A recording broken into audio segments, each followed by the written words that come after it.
Sri Lankan-born Australian. He is the founder of Lentil as Anything, a group of restaurants that operate on a pay-as-you-feel philosophy. Love it, absolutely love it. Shanaka came to Australia in 1989, after which he traveled extensively for 6 years around the world, encountering and learning from tribal societies that had sustained and built culture by honoring the custodianship life had given them. In doing so, he explored ways of building trust among human beings, and after returning to Melbourne, Shanaka started Lentil as Anything in 2000. His chain of restaurants have grown over 16 years as a model that proposed a focus on people rather than money. Shanaka was the first Sri Lankan to receive an Australian of the Year Local Hero Award by the Prime Minister John Howard in 2007. Yay, right? And the best part is he's back in Sri Lanka to stay, right? Take that, Australia. And we have the perfect gentleman to interview Shanaka, my good friend Anushka Vijayasinghe. Anushka is an economist with a track record of research and advisory work across Asia. He has published in national and international publications focusing on innovation, private sector development, and international economics. He is currently the Chief Economist of the Ceylon Chamber of Commerce and Head of the Economic Intelligence Unit. Anushka serves on the Board of Directors of Ceylon Bank, Union Assurance General, Fair First Insurance, and HNB Grameen Finance. In previous roles, he was an Asian Development Fellow of the Korea Development Institute. Two very well known personalities, very experienced and achieved. So, Shanaka, Anushka, it's all yours. Much louder. Let's burn some calories. Good afternoon, everyone. It's a real pleasure to be here at this conference on social enterprise and SME for sustainable development and poverty reduction. I think all of that means we're talking about the role of social enterprise and SMEs in transformation. Shanaka, through his work and through his enterprise, has shown us exactly how that can be done. And it's also a real pleasure to see a lot of friends, a lot of known faces from the Good Market, Chandula, Harsha, Iranda, of course, and Lalit, thank you very much for having me. So Shanaka has been widely recognized in Australia and beyond for his unique businesses and the causes that he champions through entrepreneurship. So let's dive right in, and I want to start with an extract from an article about him titled "The Lentil Messiah or Just a Very Naughty Boy?" And I quote, "He's been declared bankrupt, had his business liquidated, and been taken to court by the Australian Taxation Office. He's had his passport suspended and his bank accounts frozen.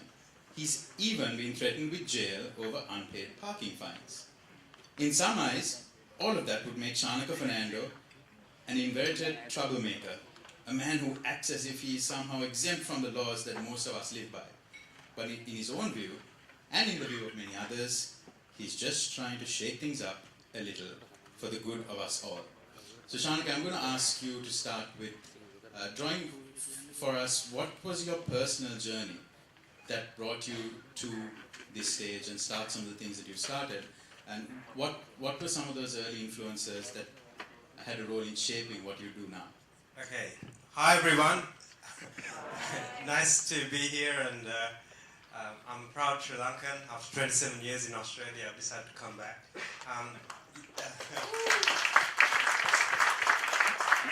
Lalit, well done for organizing this, and for everyone involved.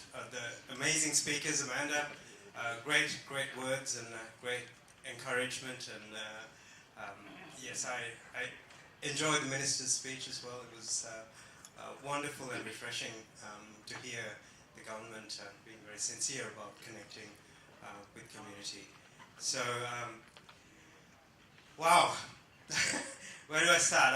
I grew up in Timbrigasaya. I was born to a Sri Lankan dad, Neville Fernando, from Negombo. My mum was of Irish background. She, in fact, it was my great-great-grandfather who initially bought the first coffee plant to Sri Lanka, and his name is George Lionel Bird. And coffee was a miserable failure in Sri Lanka, as you all know. A disease hit, and after that they planted tea. So I'm in the history books. My family is in the history books as failures.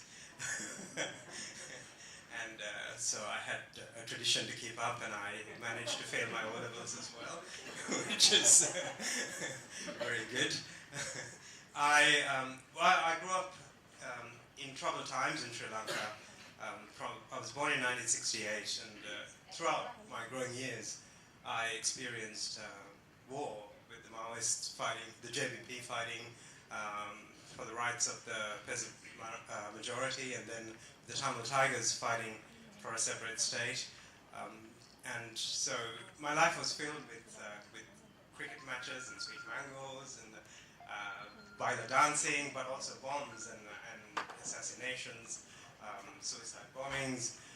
It was a very complex upbringing, and I think one of the most important ingredients I took out of that experience was the lack of trust amongst people, and it was quite interesting that I felt that there was deep trust in the Sri Lankan villages, and yet that didn't play out in the cities, in the urban areas.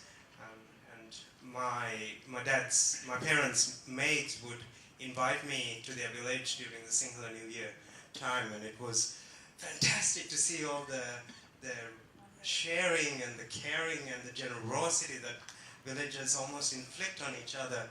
And I was so grateful that I could experience these qualities and this richness of culture at a very young age, that my parents were trusting enough to let me go to the interior villages near Baddegama and spend a couple of nights. And so I really felt that there was quite a dehumanization that occurred in households in Sri Lanka, where there are servants who are made to use separate utensils and shower in separate bathrooms, and yet to me these were the custodians of our values, these people who conducted themselves with such great dignity and were so sophisticated in everything they did, and yet they were oppressed. And so it made me wonder why has this happened? And so it was with this burning questions in my mind that I got a job as a copywriter at Grants Advertising.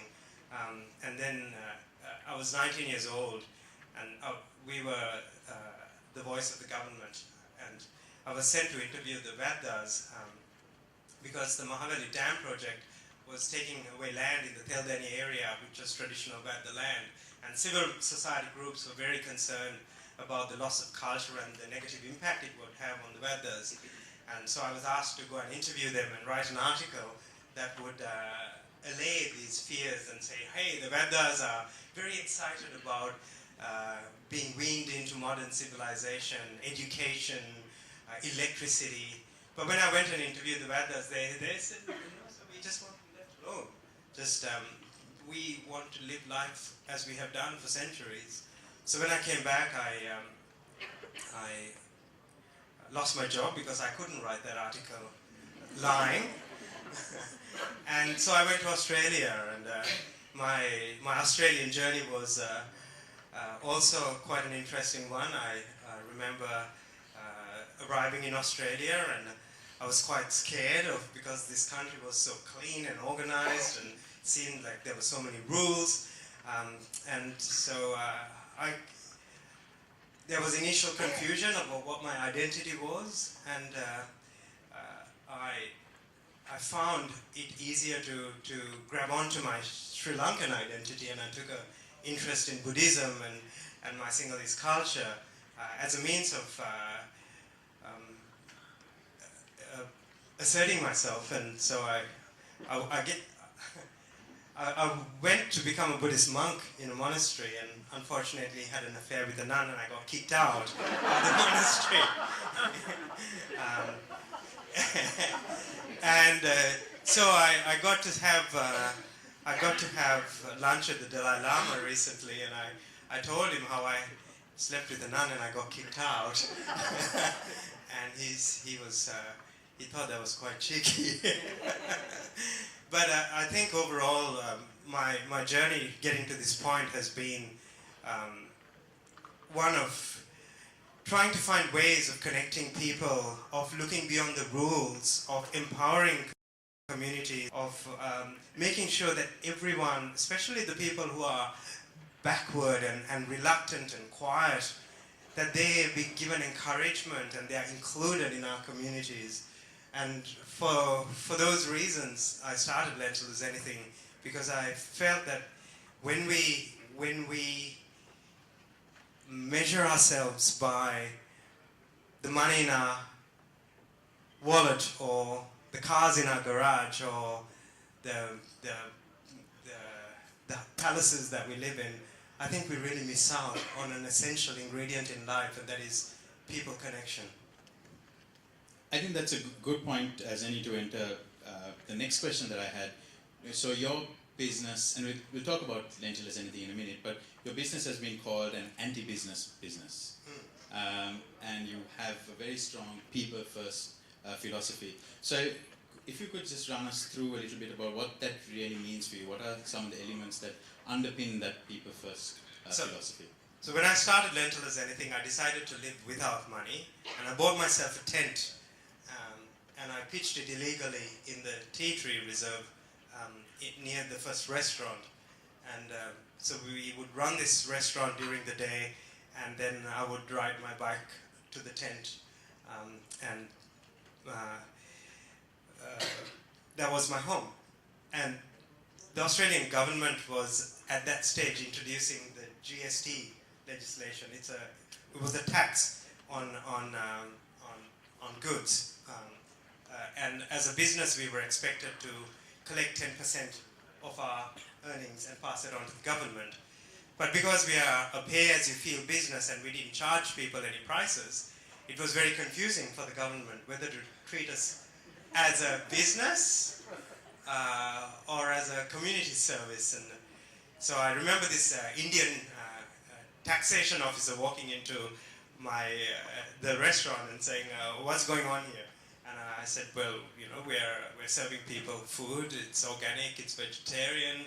Why don't you put an apron on and chop some vegetables and spend the day with us and find out what we do?" He said, no, that's not my job. You have to pay 10% GST. So, I said, no, we don't have a profit. Any profits goes back in to this venture, and I actually don't earn an income from this. They probably didn't understand. So that's when he said, well, if you're not going to pay the government, we are going to bankrupt you. And so he came to bankrupt me and seized my house, which he found out was a tent. And there was nothing to take. This was a beautiful community venture, and the assets, the stoves and the tables and chairs amounted to nothing. All the value of this venture was in the hearts of the people. And I think the government didn't realize this in time, and they took us to court because we asked them to change the tax legislation in Australia to make pay-as-you-feel GST exempt.